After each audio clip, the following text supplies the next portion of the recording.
Welcome back to Thoroughbreds Go. Lauren Browne is one of Australia's elite 5-star eventers, and one of her top horses, Sky's the Limit, is an Aussie thoroughbred competing around the world. Lauren is passionate about spreading the word about the wonderful gifts the thoroughbred has in competition and is keen to inform people taking them on about their best care.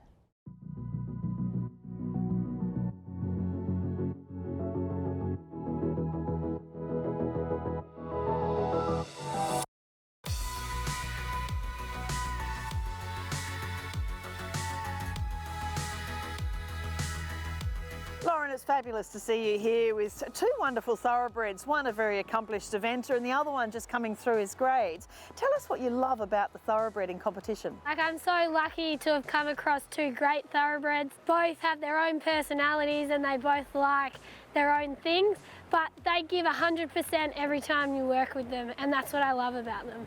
Yeah, tell us about your background. You're from Western Australia. You've been over in New South Wales for a little while now, based at Corindi, just north sort of the main breeding region of the Hunter Valley. But it's a really interesting community, isn't it, the eventing community? Oh, it's great. Like, we're really lucky. We've been in Corindi now for 2 years and are slowly setting up our property, but I worked and I started in the Scone Hunter Valley area. It's its own kind of area and such a horsey community that you can bounce off people and get ideas off everyone. And looking at Sky's the Limit, he's the older grey, he's 15 years old now. He was named highly attractive by Hurricane Sky. Tell us about some of the levels he's reached. I mean, you've had some great results just in the last couple of years. Yeah, definitely. He's reached his peak.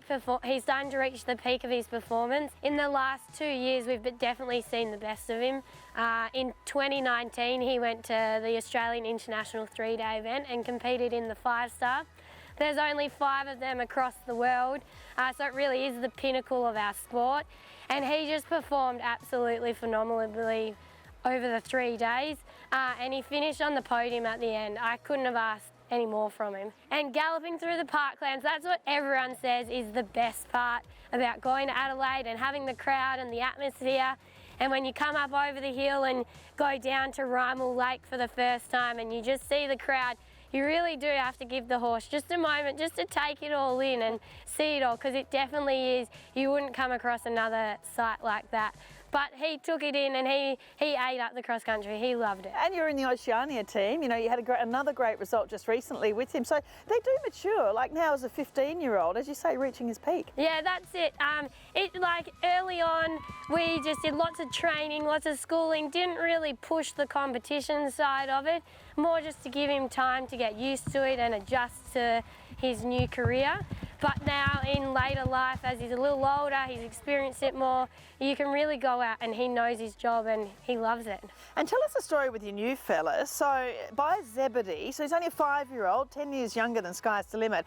He's from a very close relation to Weekend Hustler, who was just a superstar sort of around that 2017 era when this horse was actually born. But, you know, tell us about actually getting a young horse and what you start doing with them as a thoroughbred. For the first 12 months, we've just been doing lots of training at home and then going out to training days where it's a little bit of a quieter atmosphere so that they can slowly get used to competition life.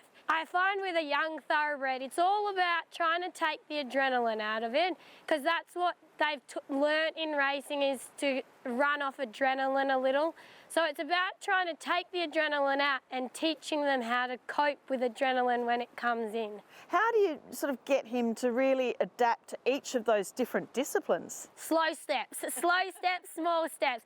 And I always think as long as by the end of the session you've had one really good thing and they've learnt one thing out of it, take it as a win. Don't expect it to happen overnight and all happen in one session. It really does. It takes a long time. Like, as I said, I've had Sky's the Limit now for 10 years and we're reaching his peak now, sort of thing. So it's 10 years of work to get to the end result. And looking at the jumps that you're jumping with Sky's the Limit, I know you say the show jumping's not really your favourite part, but they're pretty big jumps to be riding in training, that let alone what you do with the cross-country jumps. Yeah, he's a great jumper. Like, he's very scopy. And I remember the first time we jumped him, in not understanding the jump, he was trying to jump the top of the wings thinking that that was the height of the jump. So with him, he really had to learn to not over jump the jump, but he loves jumping. You feel like you're flying on him. What do you suggest to owners that are trying to find the best home for their ex-racehorse and they want the horse to be retrained for a new owner? What are the options you see? I think you need to try and look for someone that is not only experienced but also has the time available, and they're going to put in an extended period of time, and not looking for someone that's going to do a quick, simple fix. I think that can lead you down the wrong path a little, sort of thing. So someone with experience and the time available to put into them. Yeah, because there is the thing where people take them on and say it's going to be a forever home, and then you wind up seeing them in an online sale not long after. Yeah, and I think that sometimes comes from people with the lack of experience and not knowing what they're getting into by getting an off-the-track horse, or not having the experience to help retrain them and introduce them to life after racing. But they're really great for that sort of teenage, into their 20s sort of age group. But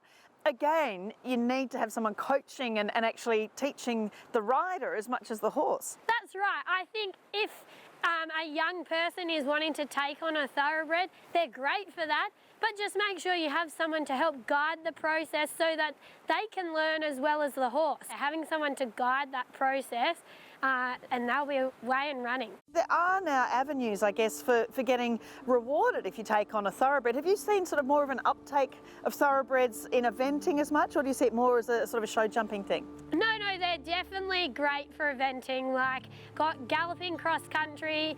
On a thoroughbred, they know how to gallop and they just eat up the ground. So I definitely think they are making a comeback in eventing, and it's great to see.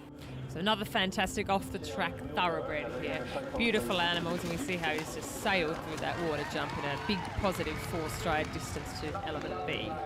They still have a huge support base at the elite level of Australian riders. Oh, definitely. Like this year at the World Equestrian Games, there are 2 thoroughbreds on the team, which is fantastic. So 2 of the 5 horses are off-the-track thoroughbreds. So definitely, they can mix it with any horse.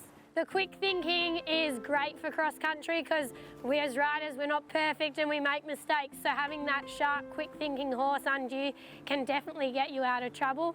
And then they can move beautifully in the dressage. They can be light and agile and move around. And then the most important thing on the final day, you want an athletic horse that can pull up after galloping for 12 to 15 minutes. And yeah, the thoroughbred, they're just bred to pull up and do the job the next day. And for owners, there are lots of things they need to think of, racing owners, because a lot of them aren't from the equestrian world, but they want to do the right thing and get the horse a good home. What are some of the things they need to think about? I would definitely do your research, ask around, ask people, and don't be in a hurry. Don't take the first option that you come across. Just find out what's available and then take the best option from that. But definitely kind of ask around and see what's out there, not just the first option. Exactly. And then from the point of view of equestrian people taking on thoroughbreds, what are some of the things they do need to know with a thoroughbred? I definitely think that you've got to take your time with them. Some adjust quicker than others, sort of thing. So it really, just like any horse, they all have their own personality. They all adapt to their environments a little differently. So don't think if you've had one thoroughbred that the next one's going to be exactly the same, because like any horse, they all have their own temperaments, and you've just got to make sure you're working with their temperament and not thinking that they're going to be exactly the same as one you've had before. Yeah, good advice. And what's next for Sky's the Limit? So with Sky's the Limit, the aim is to go to Adelaide again next year.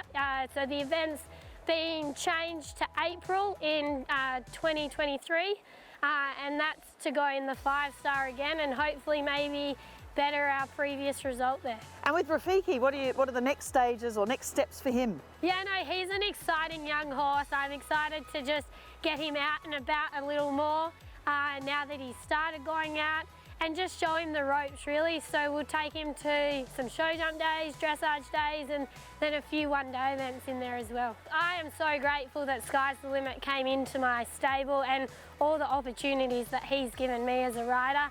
I couldn't ask for more from him, and it's going to be great to keep following the thoroughbreds across the equestrian disciplines, because they are so well suited, and it's really exciting to watch them make a comeback and see where they can go next.